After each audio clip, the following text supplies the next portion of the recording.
마태복음 6장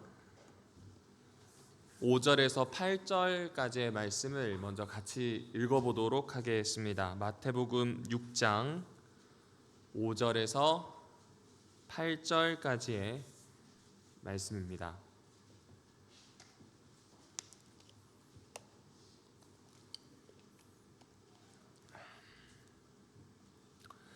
찾으셨으면 저와 함께 읽겠습니다. 시작.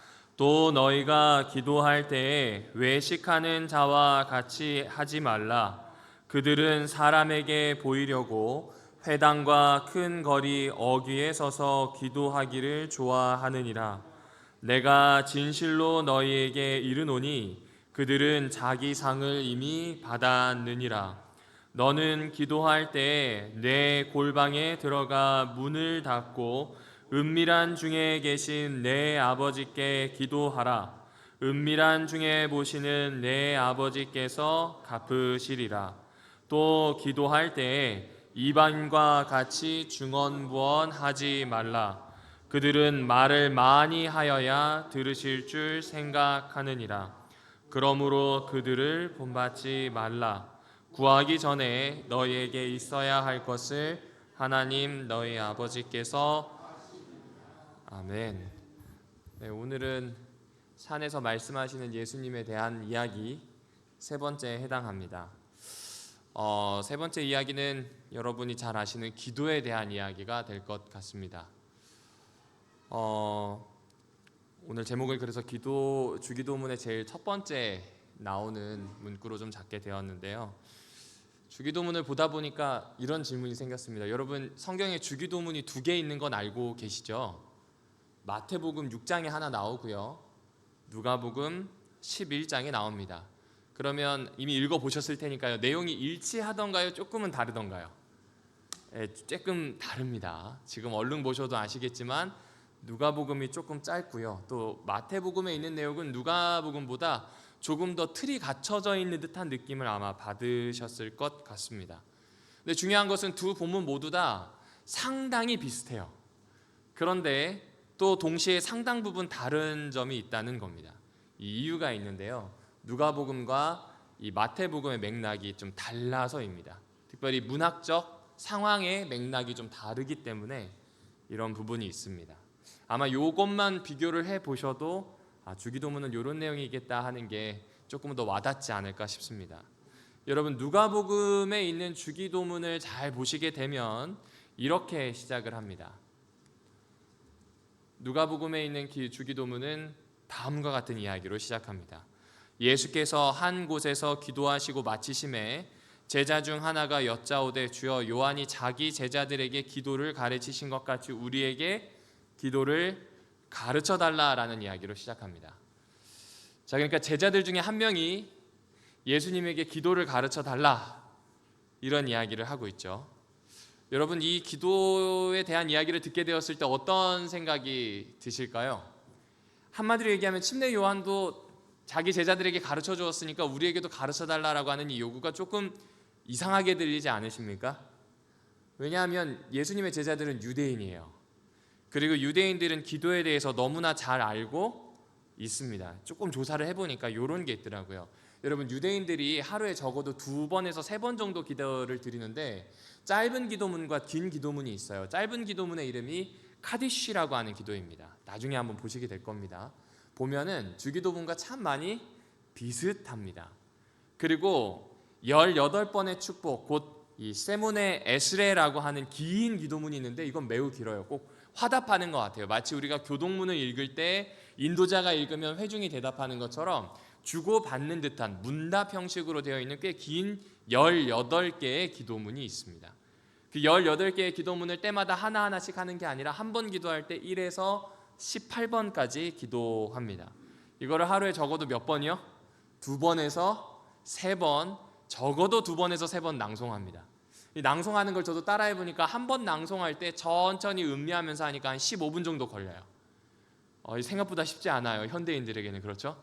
바쁘게 살아가기도 하고 잊어버리기도 쉬운데 이거를 아침 해가 뜰 때, 그리고 오후가 시작될 즈음에, 다시 저녁이 시작될 즈음에 2번 내지 3번을 기도했다는 건 참 대단한 일입니다. 이 무슨 얘기냐면 유대인인 제자들이 기도하는 방법을 너무나 잘 알고 있었다는 거예요.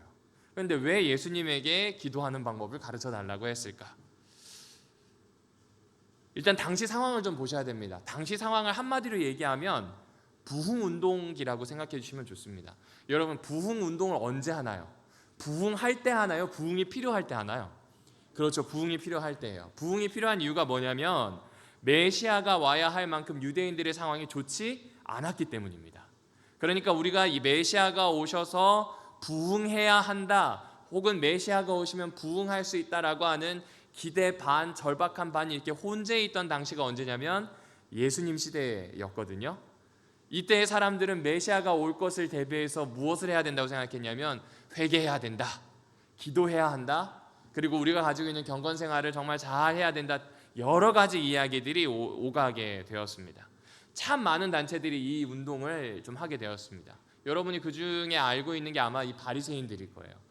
바리새인들 같은 경우에는 율법을 철두철미하게 지키는 것으로, 수호하는 것으로 메시아를 기다리려고 했습니다. 이게 당연하죠. 왜냐하면 이 사람들은 제사장들과는 다른 이 민족의 지도자급들이었고, 우리로 치자면 중상층, 중산층이자 중상층에 해당하는 신분을 가지고 있었던 사람들이라 모본을 보여야 한다는 생각이 매우 강했습니다. 그러니까 쉽게 얘기하면 평신도 경건 운동인데 조금 중상층 혹은 중산층에 해당하는 사람들이 했던 운동으로 볼 수도 있을 것 같아요. 혹시 에센파라고 들어보셨을까요? 에세네라고도 알려져 있기도 하고 에센파라고 하는데 1947년 이스라엘 사해 주변의 쿰란이라고 하는 그 동네에서 사해사본들이 발견되게 되었습니다. 그런데 이 사해사본이 발견된 이곳이 사실은 에센파의 근거지, 그러니까 한창 예수님 당시에 어려운 그때의 속세를 좀 떠나서 기도하고 경건하고 이 부흥운동에 전념했던 사람들이 있었던 그곳이 바로 쿰란, 그리고 그들의 이름이 에센파, 이렇게 볼 수 있습니다. 그 중에 한 사람이 누구냐면 우리가 너무나 잘 알고 있는 침례 요한입니다. 침례 요한은 어떤 사람이에요? 극단적으로 절제를 했습니다. 극단적으로 절제할 뿐만 아니라 이야기가 굉장히 강력한 이야기예요. 더 이상 잃을 게 없는 사람처럼 이야기했습니다. 뒤가 없는 사람처럼 이야기하여서 하나님께 돌아오자, 뭐 이런 이야기를 하였던 사람, 그렇게 보실 수 있을 것 같습니다. 그런데 왜 이 운동들을 소개해 드리냐면 각각의 운동을 할 때마다 기도문들이 있었습니다. 오늘날로 치자면 출정식에 읽게 되는 출정 서문 정도로 생각해 주시면 좋습니다. 그러니까 각각의 기도 제목은, 각각의 기도 말들은 무엇을 반영하냐면 자기들이 생각하기에 우리가 지켜야 하는 신앙의 정체성, 자기들이 생각하기에 우리가 추구해야 되는 하나님 나라와 그 하나님 나라를 일으킬 메시아에 대한 소망이 담겨 있는 것, 이게 바로 무엇이었냐면 기도문이었습니다.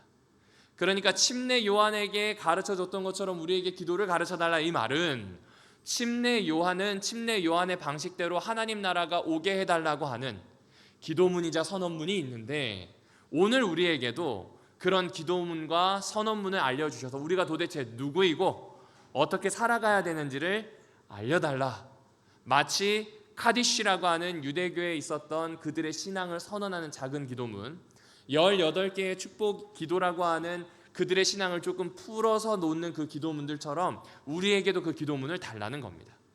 유대인의 정체성이 아니라 유대인의 정체성을 가지고 있지만 메시아의 나라가 왔을 때 메시아의 나라의 백성으로의 정체성과 사명을 새길 수 있는 그 기도문을 제발 좀 가르쳐 주세요, 이 이야기를 하고 있는 겁니다. 여러분, 예수님이 침례 요한 이후에 하나님 나라 운동을 하셨다는 걸 기억해 주셔야 합니다. 그리고 사복음서에 보게 되면 예수님이 침례 요한에게 침례를 받았다는 표현이 나옵니다. 그래서 유대학자들 같은 경우에는 꽤 많은 사람들이 침례 요한에게 제자로서의 위치에 있었던 분으로 예수를 소개하기도 합니다. 어쨌든 중요한 것은 침례 요한 다음에 일어난 하나님 나라의 운동이고, 그리고 성경에 보자면 침례 요한 이후에 일어난 이 예수님의 운동을 두고 침례 요한은 자기보다 더 뛰어나다, 더 낫다라는 표현을 하게 됩니다. 또 그만큼 비슷하지만 차이도 있었던 것으로 볼 수 있습니다. 어떤 차이가 있었을까요? 김세윤 교수는 이렇게 이야기를 해놨습니다. 요한은요, 쉽게 이야기하면 불로 임하실 하나님 나라의 심판을 강조했다고 볼 수 있습니다. 회개해야 돼요. 회개 안 하면 심판 때에, 종말의 때에 굉장히 괴롭습니다. 심지어 하나님 나라에 들어가지 못할 가능성이 매우 큽니다. 그러니까 회개해야만 합니다. 즉각적인 결단과 변화, 이걸 요청하는 것이죠. 우리에게도 때론 이런 신앙이 필요할 때가 있습니다. 매맞아야 할 때가 있어요. 무슨 이야기냐면 내가 정신 차릴 수 있는 강한 자극이 필요할 때도 덜어 있기도 합니다. 그런데 하나님 나라를 이야기하는 예수님은 심판에 대한 이야기가 있지만 그 종말의 회복에 대한 이야기가 훨씬 더 많이 들어 있습니다. 이것은 단순히 은혜를 강조한다가 아닙니다. 하나님이 종말을 만드시는 건 심판을 준비해 두시기도 했지만 그만큼 사람들을 회복하기 위해서라고 성경은 이야기하고 있다는 겁니다. 그러니까 기도의 방향이 전혀 다를 수밖에 없겠죠. 기도의 방향이 다르니까 삶의 방향도 같을까요? 다를까요? 달라요. 요한은 어때요? 약대 털옷 입습니다. 약대 털옷, 말 좋아 약대 털옷이지, 여러분이 아시겠지만 그런 짐승들의 가죽 냄새는 엄청납니다. 잘 씻지도 않았겠죠. 야인처럼 지냈을 테니까요. 먹는 음식도 거칠어요. 석청 혹은 메뚜기라고 부르는 그것이 뭐 육식성이든 채식성이든 상관없습니다. 되는 대로 자신에게 주어지는 대로 종교적 규율 안에서 먹으려고 노력을 했습니다. 그러나 사람들이 보기에는 맛난 거 하나도 먹지 않고 조미료 하나 들어가지도 않은 그런 음식들이에요. 그런데 예수님은 어떤가요? 예수님의 별명이 먹보돼지였습니다. 무슨 얘기냐면 뭐만 있다 하면 잔치가 일어났고요. 뭐만 있다 하면 식사를 같이 했어요. 깨끗하게 되기 위해서 침례를 받으라고 하는 게 침례 요한의 메시지였다면 예수님은 누군가를 낫게 했습니다. 치유하였어요. 잘 아시는 것처럼 내가 만약 문둥병이 있다면, 내가 만약 귀신 들려 있었다면, 그리고 내가 만약 아팠다고 한다면 사실은 이것은 아픔으로 끝나지 않습니다. 유대인들이 보기에는 이것은 하나님이 손으로 톡 대셔가지고 심판하신 거예요. 그래서 아무리 유대인이라고 할지라도 사실상 소외된 유대인에 가까웠습니다. 그런데 예수님은 그들을 낫게 하셨어요. 이건 무슨 이야기예요? 소외된 사람이 아니라 하나님의 백성으로 회복시키는 이야기. 그래서 즐거움이 있고 감사가 있다라고 하는 그런 이야기가 예수님의 공동체 안에 많았던 겁니다. 자, 그러니까 기도를 좀 가르쳐 달라라고 하는 요청하는 장면을 글로 정리해 보면 이런 거 아닐까요? 제가 좀 읽어 드릴게요. 선생께서 이제 하나님의 구원사의 새로운 시대를 맞이하여 요한 운동과는 강조점을 좀 달리하는 하나님 나라 운동을 하니 선생을 따르는 우리가 계속해서 요한이 가르쳐준 기도를 할 수는 없지 않겠습니까? 요한이 자기 시대에 자신이 주도한 하나님 나라의 운동을 위해 그에 걸맞는 기도문을 가르쳐 줬듯이 선생님께서도 어떻게 하자는 거예요? 선생님의 구속사와 선생님의 관점에 맞는 기도문을 우리에게 알려주셔서 우리도 거기에 맞춰서 하나님 나라 운동을 하고 싶다는 이야기를 내비치고 있는 겁니다. 그러니까 사실은 이 기도는 개인적인 기도일까요? 공동체적인 기도일까요? 그렇죠. 다른 말로 하면 기도의 전범입니다. 모든 기도의 모본이 되는 것이라고도 볼 수 있습니다. 특별히 어떤 사람들에게요? 예수를 그들의 머리로, 예수를 그들의 선생으로 혹은 메시아로 모시는 사람들의 기도의 모본이다라고 보실 수 있겠습니다. 그러니까 예수님이 생각하는 하나님 나라의 백성, 예수님이 생각하시는 공동체의 정신과 신앙, 예수님이 생각하는 하나님 나라의 이상, 그리고 하나님의 백성이 품을 수 있는 소망을 집약적으로 나타낸 산물이 주기도문이라고 볼 수 있습니다. 자, 그런데 누가복음은 그러한 배경이 있음에도 불구하고 마태복음에 있는 기도문보다는 짧고요. 마태복음에 있는 기도문보다는 유려한 문장이 아닙니다. 이유가 있습니다. 이건 그 기독교 역사와 관련이 있는데 공동체가 예수님의 기도문, 예수님을 생각하는 기도문을 따라가려고 되게 노력을 했거든요. 이게 나중에 어떤 식으로 되냐면 교회의 기도로 공식화되는 과정이 있습니다. 여러분, 카디시라고 하는 기도가 이렇게 생겼습니다. 그분의 이름이 높아지고 거룩히 여겨지이다. 그분이 그분의 뜻을 따라 지으신 세상 안에서 그분이 자신의 나라 다스리심이 다스리게 하시기를, 이런 식으로 시적인 기도가 쭉 이어집니다. 눈으로 쭉 읽어보시면 아시겠지만 유대인들이 하나님의 나라가 오기를 강력하게 바라는, 메시아가 오기를 강력하게 바라는 기도문입니다. 좀 어느 정도 주기도문과 좀 비슷하게 생겼죠. 아까 말씀드렸던 18가지 축복의 기도, 테필레라고 부르기도 하고 혹은 세모네 에스레라고 부르는 이 기도문은 1번부터 18번까지 차례대로 나갑니다. 1번만 좀 제가 읽어드릴까요? 주님, 우리 조상들의 하나님, 아브라함의 하나님, 이삭의 하나님, 야곱의 하나님, 전능하시고 무서우신 하나님, 하늘과 땅을 지으신 지고하신 하나님, 우리의 방패 그리고 우리의 조상들의 방패이신 하나님. 이런 이야기가 이어집니다. 그러면 바로 아래 나와 있는 문장을 보실까요? 아브라함의 방패이신 주님, 당신은 어떻게 한다고요? 축복하나이다 이렇게 나옵니다. 좀 이상하죠? 신을 축복한다 이거를 예배 용어로 송영이라고 부릅니다. 주기도문에 나오죠? 나라와 권세와 영광이 다 누구에게 있어요? 아버지께 있어요. 우리가 잠시 위임받았을 뿐이에요. 이렇게 아버지께 다 돌려드리는 걸 송영이라고 합니다. 기본적인 웬만한 공동체가 가지고 있는 기도의 모습입니다. 자, 그런데 이 18번의 축복 기도를 잘 보시게 되면 재밌는 게 나옵니다. 12번째 기도 제목이 이렇습니다. 배교자들에게는 소망이 없게 하시고 교만한 나라는 빨리 우리 생에 뿌리 뽑히게 하옵소서. 그리고 나사렛 당원들과, 나사렛 당원들이 누굴까요? 그렇죠. 예수님을 따르는 사람들이에요. 이단자들, 똑같은 말이에요. 이단자들은 빨리 망하게 하시고 그들을 생명책에서 지워지게 하시며 그들이 의인들과 함께 기록되지 말게 하소서. 교만한 자들을 겸손케 하시는 주님이라고 하면 모두가 다 어떻게 하냐면 당신을 축복합니다 이렇게 되어 있습니다. 여러분 이 기도를 잘 들어보시면 유대인들이 지금 그리스도인들을 품었습니까? 아니면 쫓아냈습니까? 이때가 언제냐면 주후 66년부터 70년, 그러니까 예루살렘이 함락당하던 때를 겪으면서 일어난 일입니다. 예루살렘이 함락당하자마자 유대인들은 결심을 해요. 우리는 더 순수하게 신앙을 해야 되겠다. 따라서 12번의 기도를 넣습니다. 하나님을 믿는 것 같은데 하나님 안 믿는 것 같은 사람, 유일하신 하나님이라고 해서 딱 하나여야 되는데 예수라는 신성에 대해서 알까 모를까 하는 그런 이상한 태도로 접근하는 저 그리스도인들은 우리 중에 하나가 될 수 없다. 그래서 12번의 기도를 추가해버립니다. 그 기도와 함께 이제 이들은 유대교에서 공식적으로 쫓겨나게 됩니다. 그러니 더 이상 18개의 이 축복 기도를 그리스도인들이 할 수 있을까요? 없을까요? 없게 됩니다. 그러면서 기도의 핵심이, 공동체가 모여서 하는 기도의 핵심이 주기도로 자리매김하게 됩니다. 그러니까 누가복음보다, 마태복음이 조금 나중에 쓰여진 것으로 보는데 누가복음에 있었던 주기도문보다 마태복음에 있는 기도가 좀 더 유려하고 틀이 잡힌 것 같은 이유가 뭐냐면 이제 모든 공동체가 예배에서 드리는 기도의 전범과 같은 기도가 바로 주기도였기 때문입니다. 더 이상 카디쉬도, 더 이상 18번의 축복 기도도 할 수 없는 상황이에요. 그러니까 예수님이 알려주신 우리 공동체의 뿌리가 되는 주기도, 여기에 이들이 집중하기 시작합니다. 이것이 바로 주기도문의 맥락입니다.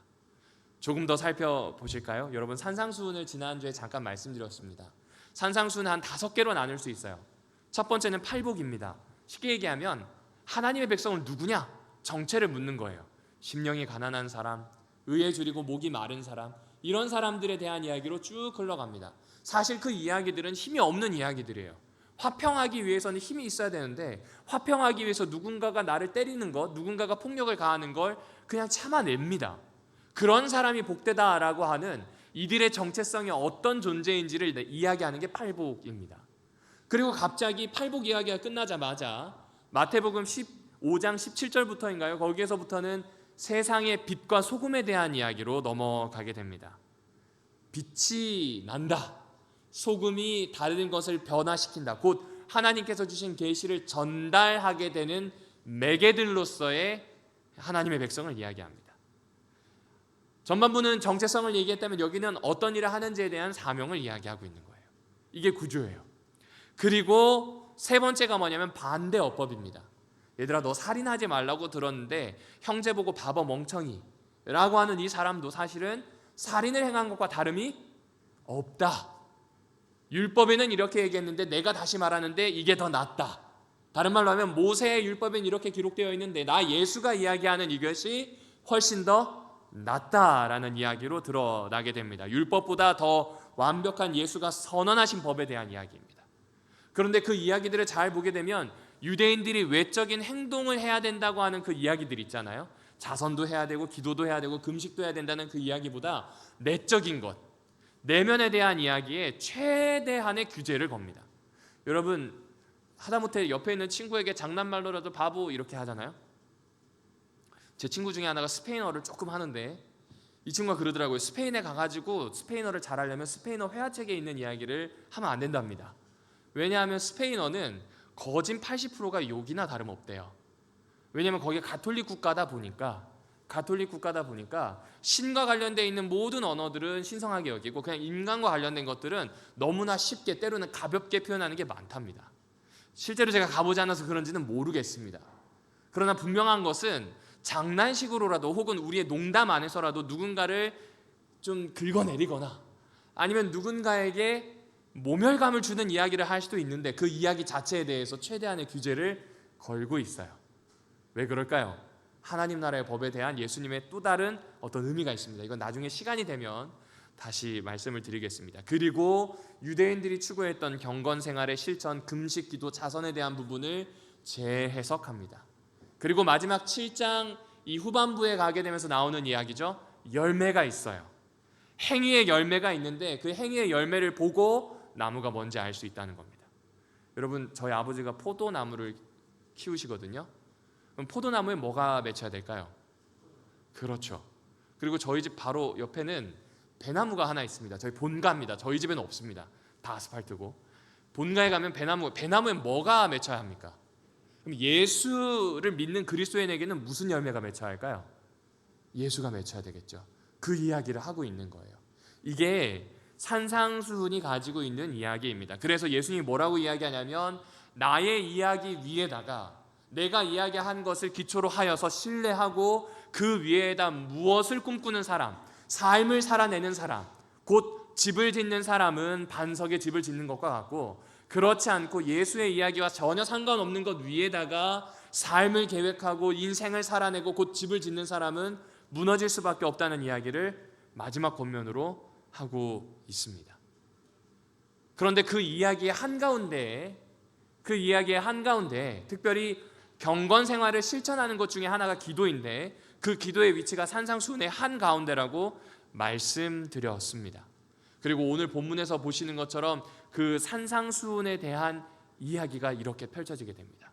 여러분 나중에 마태복음 6장을 쭉 읽어보시면요 마태복음 6장 1절이 중심절이라는 걸 쉽게 아실 수 있습니다. 한번 보실까요? 저와 좀 같이 제일 위에 있는 문단만 좀 읽어보겠습니다. 시작. 사람에게 보이려고 그들 앞에서 너의 의를 행하지 않도록 주의하라. 그리하지 아니하면 하늘에 계신 맞습니다. 구제에 대한 이야기도 사실 여기에 들어가는 거 맞죠? 구제에 대한 이야기가 끝나고 오늘 읽은 기도에 대한 본문도 여기에 들어갑니다. 맞습니까? 이 이야기를 해주고 있어요. 그래서 주기도문을 잘 보시게 되면 이 강조점이 매우 분명합니다. 주기도문의 강조점은 이 6장 14절과 15절에 나오지만 용서하라는 거예요. 그리고 동시에 그 앞에 나오지만 유대인들이 하는 그릇된 기도도 하지 말고 이방인들이 하는 그릇된 기도도 하지 말라는 겁니다. 유대인들이 하고 있는 18개의 축복 기도와 이 카디시라고 하는 이 기도도 멀리 하고요. 그리고 이방인들이 하는 중언부언하는 기도도 좀 멀리 하라. 이 이야기를 우리에게 해주고 있는 것입니다. 도대체 마태는 이러한 이야기를 통해서 우리에게 하고 싶은 이야기가 무엇일까요? 딱 하나예요. 여러분, 기도가 삶의 동력이 된다는 이야기를 하고 싶은 겁니다. 제가 여기에다 문장을 그냥 이렇게 몇 가지 정리하긴 했는데 핵심은 딱 하나예요. 기도하는 사람이 기도한 대로 살아요. 기도가 말로 그친다면 이건 기도가 아닌 거예요. 기도는 선언이 아니에요. 기도는 삶이에요.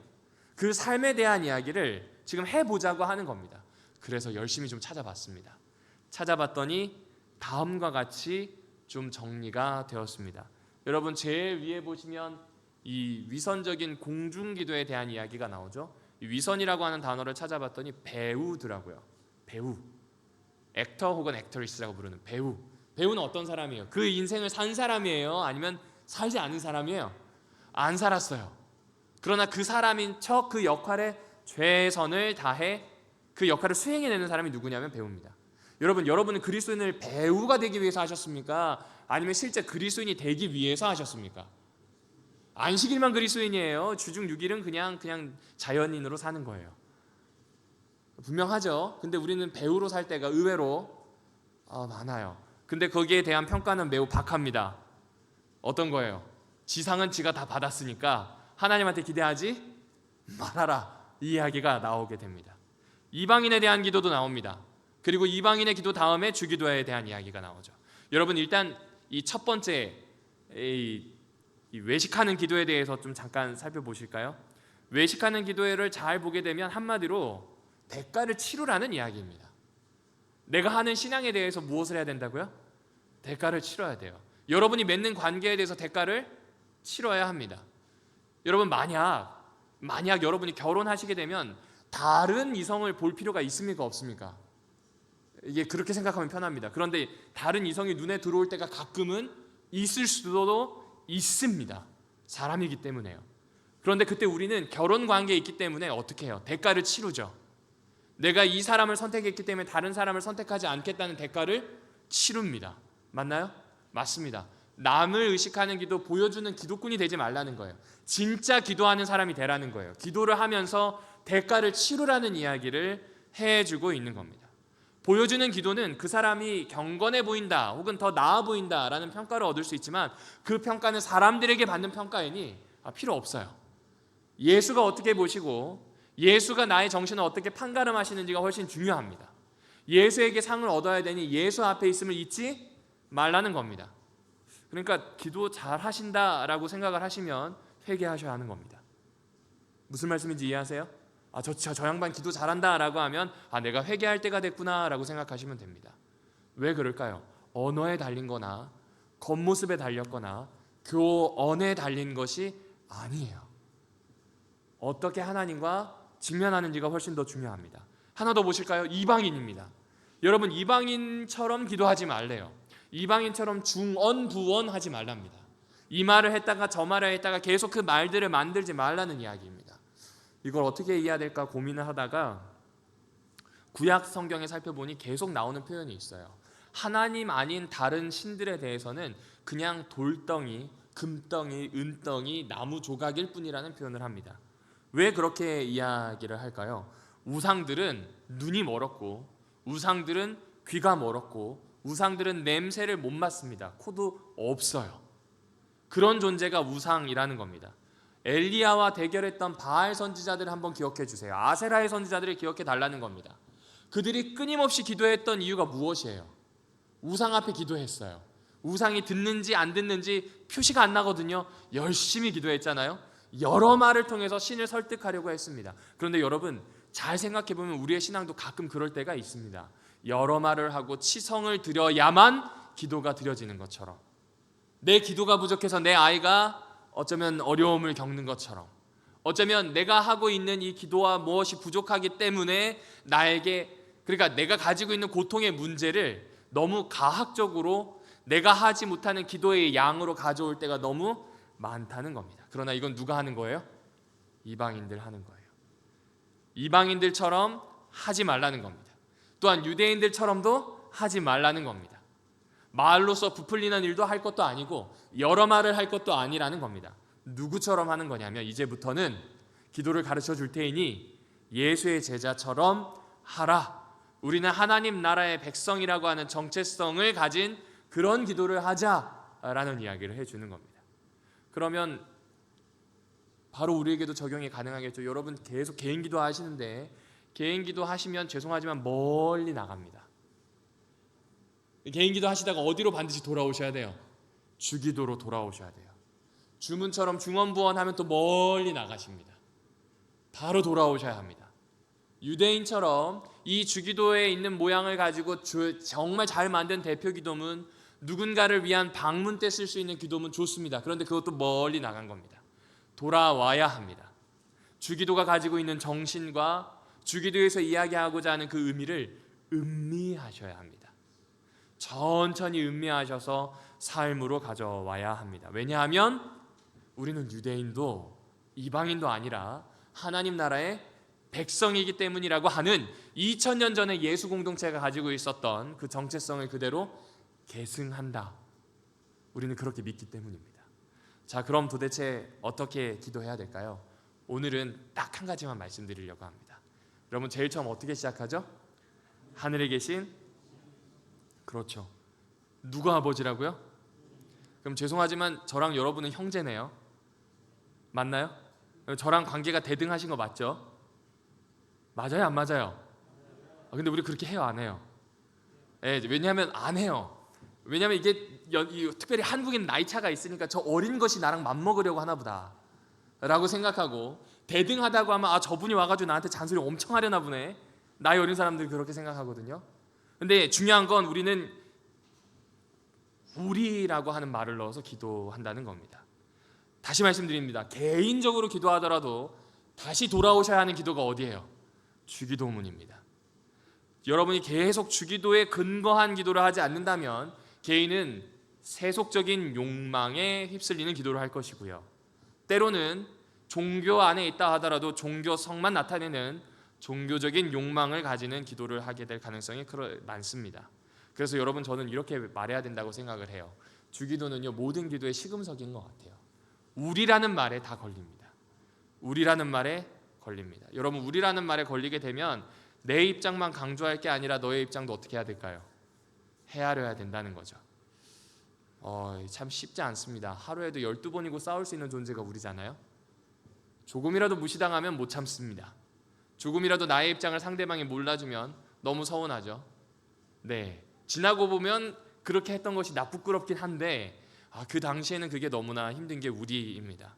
하지만 분명한 건 있습니다. 잊지 않으셔야 됩니다. 그게 뭐냐면 이 세상은 우리로 구성되어 있다는 겁니다. 제가 다음에 말씀드리겠지만 여러분, 일용할 양식에 대한 이야기가 나오잖아요. 일용할 양식을 잘 보시면 우리가 함께 참여하게 됩니다. 이 일용할 양식이 만들어질 때까지 얼마나 많은 너라고 하는 사람들의 노력이 그 안에 들어있나요? 죄송하지만 여러분이 만약에 밭농사 논농사 지어서 밥 먹는다고 하면 1년이나 먹고 살겠습니까? 그렇죠? 그건 저도 마찬가지입니다. 내가 먹고 있는 이 일용할 양식은 사실 수없이 많은 너의 도움이 있기에 가능합니다. 따라서 우리로 살 수밖에 없는 게 우리의 모습인 것 같습니다. 그래서 주기도의 시작이 우리라는 걸 기억해 주셔야 합니다. 다시요, 누구라고요? 그렇죠. 그러면 제일 먼저 보셔야 되는 게 가족입니다. 여러분이 소속되어 있는 우리 가정이 정말 우리 가족이 맞는지, 남편이 너의 편이고 아내는 좋은데 이 아내에 대한 존재감은 부담스럽다, 이건 좀 아니잖아요. 정말 우리가 되는지를 확인해 보아야 합니다. 교회를 한번 볼까요? 여러분, 좀 조심스러운 이야기라서 좀 차분히 말씀드리겠습니다. 빈자리를 채워달라는 기도 참 좋습니다. 그런데 우리 아버지라고 하는 기도를 가지고 생각을 해보니 조금 고민이 됩니다. 한번 잘 생각해 보시죠. 한국교회 안에서 빈자리를 채워달라고 하면 믿지 않는 사람이 올 확률이 높나요? 아니면 믿는 사람이 올 확률이 높나요? 이걸 수평이동이라고 고급지게 부르죠. 근데 수평이동이라고 고급지게 부르지만 오는 교회는 좋은데 떠난 교회는 슬퍼요. 그러니까 이걸 가지고 지금 제가 하고 싶은 이야기는 그냥 빈자리를 운운하는 기도를 어떻게 하자 이런 게 아닙니다. 신자들이 가지고 있는 소박한 마음까지도 버리자 이런 이야기도 아닙니다. 무엇이냐면 이거예요. 우리라고 하는 생각을 진지하게 해본다면, 우리의 생각의 차원이 우리라고 하는 것으로 좀 진지하게 생각을 해본다면 빈자리를 채워달라는 기도를 쉬할 수 있을까라고 질문을 드려보는 겁니다. 여러분 어떠신가요? 만약 정말 우리라고 생각한다면 우리는 어떤 공동체의 모습을 갖춰야 할까요? 더 중요한 건 이겁니다. 여러분, 세계 모든 교회가 우리 아버지라고 기도하는 걸 잊지 마셔야 합니다. 재림교회만 우리 아버지라고 할까요? 아니요. 천주교회도 마찬가지예요. 성공회도 마찬가지. 다 우리 아버지라고 기도해요. 그 기도의 전범을 가지고 기도하는 겁니다. 이거는 교단과 교파에 대한 어떤 다 없애고 초교파 운동을 하자 그 이야기가 아닙니다. 우리라고 하는 그 기도가 사실은 우리의 영혼을 담는 신앙 행위라고 하는 걸 기억하자는 겁니다. 그 기도의 내용대로 살아가겠다는 결단이라고 하는 겁니다. 한마디로 얘기하면 서두에 말씀드렸던 것처럼 우리는 서로 형제 자매라고 하는 부분을 잊지 말자라는 겁니다. 그러나 형제 자매라는 말이 교회 안에서는 너무나 많이 소비됩니다. 너무나 익숙합니다. 너무나 편만합니다. 그러다 보니까 이 호칭이 당연해져 버렸습니다. 당연하다는 걸 바꾸면 모양이 난다는 겁니다. 경건의 모양은 갖출 수 있는데 그 의미를 되살리기에는 어려울 때가 있지 않나라는 반성을 해보게 됩니다. 왜 그러냐면 한국 교회를 보면 그렇습니다. 한국 교회를 두고 외국인들이 이런 얘기를 하거든요. 기독교와 예수교의 싸움. 같은 말이에요, 다른 말이에요? 같은 말이에요. 그런데 그래요. 기독교와 예수교가 싸워서 교단이 교파가 지금 거의 200개가 넘거든요. 인구 생선수에 봤더니 엄청나죠. 이 조그마한 나라에, 그렇죠, 1억도 넘지 않은 이 인구 안에서 예수교와 기독교라고 하는 이름을 가진 이 교단과 교파가 너무 많아요. 하나가 돼야 된다는 게 아닙니다. 그만큼 많이 싸우고 있다는 겁니다. 그만큼 많이 그리스도인들이 형제와 자매라는 사실을 인식하지 못하는 것 같다. 더 중요한 건 오늘 말씀을 드리고 있는 부득한 저 역시도 똑같더라고요. 그럼 이런 상황에서 주기도를 드리는 게 맞습니까? 주기도를 포기하는 게 양심적입니까? 제가 보기에는 주기도를 포기하는 게 양심적이다라고 생각합니다. 왜냐하면 현실과 응당 그렇게 해야 된다는 주기도의 당위 사이에서 우리는 고민할 수밖에 없기 때문에 그렇습니다. 여러분, 잘 알려진 공동체죠. 브라더호프라고 아시나요? 현재는 Church Communities International이라고 되어 있습니다. 이 브라더호프라고 하는 공동체는 말 그대로 공동체 생활을 합니다. 에버하르트 아놀드라고 하는 사람이 독일에서 시작을 했는데 1930년 이 나치 치하가 되게 되면서 미국으로 건너가고 영국, 호주, 독일, 파라과이, 아프리카 이렇게 쭉쭉쭉 뻗어나게 됐던 공동체 생활을 하는 곳입니다. 헨리 나우엔이라고 하는 사람이 거기에 대해서 자기 책에 이렇게 언급을 했어요. 브라더호프의 글들은 제자도가 살아 숨쉬는 공동체 안에서 체득한 경험의 뿌리를 깊이 내리고 있다. 제일 마지막, 공동체야말로 무슨 학교라고요? 참된 사랑의 학교다라고 이야기하는 겁니다. 그러니까 그 공동체 안에서 서로 배워가는 겁니다. 브라더호프 공동체가 있기 전에를 잘 생각해 보시면 수도원이 그렇습니다. 수도원과 브라더호프 공동체의 차이가 뭐냐라고 하면 가족을 만들 수 있는가 없느냐 이겁니다. 수도원의 구성을 보게 되면 독신인 수도사들과 수녀들이 있는 곳이죠. 하지만 브라더호프는 가족을 꾸릴 수 있습니다. 수도원의 수도사들이 지켜야 할 3가지가 있습니다. 그 옛날 제일 처음 수도원 운동을 했던 사람들은 청빈, 순명, 금욕 이 3가지를 강조했습니다. 여러분, 청빈은 가난을 받아들이는 거래요. 그러니까 자발적으로 가난해지는 거예요. 이거 진짜 쉬운 일 아닙니다. 2번째가 순명입니다. 순명이 무엇인가요? 수도 원장님의 명령에 무조건 순종하는 겁니다. 물론 원장님이 무리한 명령을 내리는 일은 별로 없습니다. 그러니까 순명이 가지고 있는 뜻은 작은 차이로 벌어지는 갈등을 막을 수 있는 안전장치를 걸어둔 겁니다. 그리고 마지막으로 금욕은 주로 성과 관련되어 있는 것들입니다. 그런데 이 3가지를 잘 보게 되면 우리가 가지고 있는 본능적인 욕구들, 욕망들과 너무 많이 연결되어 있지 않나요? 사람은요, 옷으로 자기를 이야기하려고 합니다. 사람은 재산으로 이야기하려고 하고요. 사람은 자신이 가지고 있는 학벌로 이야기하려고 합니다. 내가 무엇을 소유하고 있는지를 통해서 자기를 확인받고 싶어 합니다.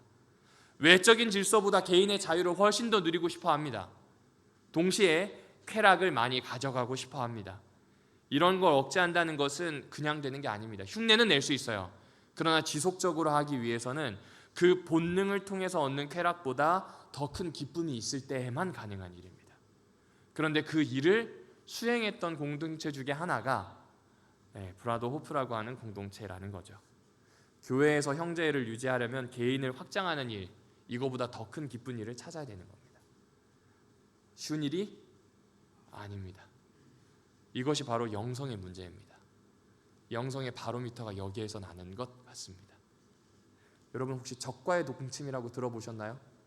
저는 들어보기만 했어요. 근데 내용을 보니까 부부싸움 내용이래요. 근데 적과의 동침 이후로 부부싸움과 관련되어 있는 그 영화들이 현대까지 쭉 옵니다. 그리고 그 영화들은 웬만하면 흥행합니다. 재밌잖아요. 부부가 서로를 죽일 듯이 싸우는데 과연 저 결말은 어떻게 될까? 둘이 파멸할까 살아남을까? 이런 여러 가지 생각을 하게 됩니다. 그런데 가장 사랑해서 만나서 결혼한 부부마저도 결혼이라고 하는 강제적인 끈이 없다면 그 공동체성을 유지하는 게 매우 어렵다는 아픔도 여기에서 보여주고 있는 겁니다. 강제적인 틀 아니면 겨우 그냥 유지할까 말까 하는 게 인간관계다라고 하는 거죠. 그렇다고 본다면 수도사들이나 브라더호프에 있는 이 공동체 생활을 하는 사람들, 이 사람들처럼 생활하는 건 참으로 어려운 일, 거의 불가능한 일에 가깝다라고 보면 좋을 것 같습니다. 거기에 교회는 한 가지를 더 얹죠. 습관과 성격의 차이는 자주 안 보면 어느 정도 해결이 돼요. 그런데 사람끼리 있다 보니 경쟁하고자 하는 마음은 피할 수가 없습니다. 가장 두드러진 예가 형제인데도 서로를 죽도록 어렵게 만들었던 가인과 아벨의 이야기. 결국 가인은 시기심으로 동생을 쳐 죽이게 되죠. 그럼 이 얘기를 잘 들어보면 우리는 기도할 능력이 있어요, 없어요? 없어요. 그러니까 주기도문을 안 하는 편이 훨씬 낫다는 겁니다. 도대체 어떻게 해야 될까요? 북한을 위해서 기도해요. 그런데 실제로 북한을 형제로 생각하는 건 다른 문제가 돼버려요. 우린 도대체 어떻게 해야 할까요? 심지어 지금은 기도 과잉의 시대입니다. 어떤 교회는 24시간 기도, 1년 12달 새벽 기도, 혹은 100일 특세, 그리고 그 특세를 심지어 출석 체크까지 하게 됩니다. 영성은 실종되어 있고 자신들의 강렬한 열망만이 들어가 있는 기도가 여기저기에 많이 있습니다. 종교적인 욕망의 수단에서 벗어나야 하는데 그러지 못하는 겁니다. 그러니까 이 말은 기도는 아무 쓸모없다 이 얘기를 하려는 게 아닙니다. 다시 말씀드리지만 우리의 현실과 당위 사이에서 너무나 많이 고민할 수밖에 없는 딜레마에 우리가 빠져 있다는 겁니다. 그런데 우리는 우리만 있는 게 아니라 하늘에 계신 우리 누가 있어요? 아버지가 있어요. 이게 매우 중요합니다. 여성 신학자들은 어머니 아버지 하나님 혹은 어머니 하나님이라 이렇게 얘기해야 된다고 하는데 그거는 고대에 대한 이해가 없는 겁니다. 쉽게 이야기하면 고대에서 아버지는 강력한 보호자이자 절대적인 지도자입니다. 내가 온전히 따라갈 수 있는 절대적인 지도자이자 나의 온 몸과 마음을 의탁할 수 있는 아주 강력한 보호자가 누구일까요? 아버지라는 이야기입니다. 그러니 그분을 쫓아 그분 안에서 산다라고 볼 수 있을 것 같습니다. 그런데 그분 안에서 산다고 하는 것은 옆 사람과 더불어 살아야 되는데 그게 참 어려워요. 이유가 여러 가지 있겠지만 신앙이 공적인 영역이 아니라 그냥 사적인 영역이 돼버렸어요. 한국의 개신교회가 90% 정도가 보수적인 교회인데 보수적인 교회들의 특징을 무엇이라고 사람들이 정리를 하냐면 딱 한마디로 사회보다는 개인의 구원에 관심이 많음이라고 표현을 합니다. 그렇습니다. 신앙을 할 때 있어서 우리 아버지가 계시다라고 하는 것, 우리와 함께 공유할 수 있는 분이 계시다라고 하는 것은 개인에게서 떠나서 조금 밖을 볼 수 있도록 만드는 힘이 되는 것 같습니다. 그러면 그 밖을 보는 방법은 무엇이 있을까요? 아마 그것을 가장 우리말로 잘 표현한 게 복지일 겁니다. 구약에서는 그걸 잘 나타내잖아요. 안식년이 되게 되면 어쨌든 1년 동안 밭을 쉬게 하면서 소외된 사람들이 먹고 살도록 만듭니다. 희년이 되게 되면 다시 인생을 재기할 수 있는 기회가 생깁니다. 부자나 가난한 사람이 동등해질 수 있는 말 그대로 형제가 되어서 출발할 수 있는 기회를 얻게 됩니다. 그러니까 그런 부분을 보게 된다면 우리 아버지가 나와 너와 함께 살도록 대등하게 만드시는 분 혹은 복지를 추구하시는 분처럼 여겨질 수도 있습니다. 그러나 기독교의 이상은 거기에 있지 않습니다. 여러분, 우리 아버지라고 하는 이 이야기는 너무나 당연하지만 우리를 창조하셨고 우리의 주인이시고 우리를 보호하신다는 사실을 잊지 말라라는 겁니다. 그리고 그 보호자가 가장 선한 것을 우리에게 주신다는 것입니다. 여러분, 탕자가 돌아올 때, 그 둘째 아들이 돌아올 때 아버지의 선하심이 없었다면 돌아오겠다는 결심을 할 수 있었을까요? 아니요, 절대로 하지 못했을 겁니다. 그렇습니다. 우리 아버지가 계시다는 것, 그분이 하실 수 있다는 것에 나를 기대어야 우리는 이 기도를 제대로 해낼 수 있습니다. 그러나 거기에서 끝나지 않습니다. 누가복음에 보시면 아버지시여라고 시작을 하는데 마태복음에서는 하늘에 계신 우리 아버지시여라고 시작을 합니다. 마치 예배에 더 필요한 말처럼 만든 것 아닌가라는 생각을 하게 됐는데 조금 다르게 생각해 보니 그 당시에 있었던 세계 관점을 잘 반영해 주는 것 같아요. 여러분, 지구 우리가 딛고 있는 이 지표면에서 위를 보면 하늘입니다. 그러나 우리가 아래로 봐도 하늘이라고 볼 수 있을까요? 없을까요? 있어요. 왜냐하면 지구는 둥글어요. 그리고 어디가 하늘이라고 정하는 것 자체가 의미 없다는 걸 우리는 잘 알아요. 중고등학교 때 배웠으니까요. 그런데 이 당시 사람들은 땅 아래가 지하라는 개념 외에는 더 이상의 개념이 없었습니다. 지하, 스올, 그리고 땅, 그리고 위에 하늘, 이 세 가지가 전부였습니다. 동시에 하늘은 두려웠어요. 여러분 잘 생각해 보세요. 낮에는 타는 듯한 태양이 내리쬐는데 밤에는 모든 것을 앗아갈 만큼 엄청난 추위가 덮칩니다. 아침과 저녁이 반복되는데 도대체 이것이 왜 시작되고 어떻게 이루어지는지 알지 못해요. 사람들이 무슨 마음을 가질까요? 하늘에 대한 두려움을 가집니다. 거기서 끝나지 않아요. 태양은 단순히 두려움만 주는 것이 아닙니다. 우리는 이것저것 과학적인 사실을 알아서 태양이 에너지를 준다는 걸 알지만 그 당시 과학이 제대로 갖춰져 있지 않은 고대인들은 그저 그들이 가지고 있었던 직관으로 파악을 했어요. 태양은 나와 식물과 모든 것들을 살게 하는 에너지가 있다고 믿었습니다. 그렇지 않고서야 각 문명마다 태양신이 있었을까요? 어쨌든 하늘을 생명의 원천으로 받아들였다는 겁니다. 하늘을 생명의 원천으로 인식하고 경험한다, 이 말은 어떤 말일까요? 곰곰이 생각하다가 정용섭이라고 하는 목사님이 쓴 글에서 이런 얘기가 있었습니다. 하늘을 생명의 원천으로 인식하고 경험한다, 그것은 생명이 밖에서 주어진다는 것을 고백하는 것이다. 다시요, 생명이 어디에서 주어져요? 그렇죠, 우리 내부에서 만들어지지 않아요. 우리는 스스로 살 수가 없어요. 배가 고프고 목이 마르고 따뜻해야 돼요. 그래야 병 걸리지 않고 살아낼 수 있는 존재가 우리예요. 우리는 생명을 얻기 위해서 외부로부터 에너지를 얻어야 합니다. 여기 옆에 물병이 있는 이유가 뭘까요? 설교하다 보면 목 타거든요. 왜냐하면 저는 물이 없으면 살 수 없으니까. 이거 저만 그런가요? 아니요, 여러분도 그래요. 만약 여러분이 그렇지 않다면 쟤는 왜 저렇게 연약할까라고 이 이야기 하실 거예요. 우리 모두 다 경험하잖아요. 무언가에 기대지 않고 의존하지 않고는 절대로 살아낼 수 없습니다. 그런데 그런 하늘에 우리 아버지가 계십니다. 다시요, 그런 하늘에 누가 계시다고요? 그렇죠, 엄청난 신앙 고백이 여기에 들어있는 겁니다. 여러분, 오늘 이야기는 여기서 마무리하고자 합니다. 그러나 주기도에 있는 내용을 한번 찬찬히 살펴보게 되었으면 좋겠습니다. 산에 올라가신 예수님이 왕으로 군림하시는 것이 아니라 왕으로서 가르쳐 주신 그 기도문, 산상수훈의 핵심이 있고 하나님 나라의 정체성과 사명이 들어있는 그 기도문, 거기에 있는 그 정신과 의미를 찬찬히 함께 살펴보았으면 좋겠습니다. 우리에게 누가 계셔요? 아버지가 계셔요. 우리이기 때문에 아버지가 계시기도 하고, 아버지가 계시기 때문에 우리가 있다는 이야기도 됩니다. 하늘에 계시기 때문에 우리를 살릴 수 있기도 하고, 하늘에 있으시기 때문에 하나님은 우리를 돌보신다는 이야기를 하고 있는 겁니다. 그 이야기들을 깊이 음미하는 안식일이 되었으면 좋겠습니다. 요컨대 개인으로 향했던 기도가 있다면 이제는 우리 아버지를 향한 기도로 바꾸어 보십시다. 요컨대 만약 내가 가지고 있는 종교적인 열망을 실현하기 위한, 내가 가지고 있었던 종교성을 실현하기 위한 기도였다면 조금 돌이켜서 우리 아버지에게 집중하는 그 기도의 시간이 오늘 안식일로부터 시작되기를 주님의 이름으로 축복합니다.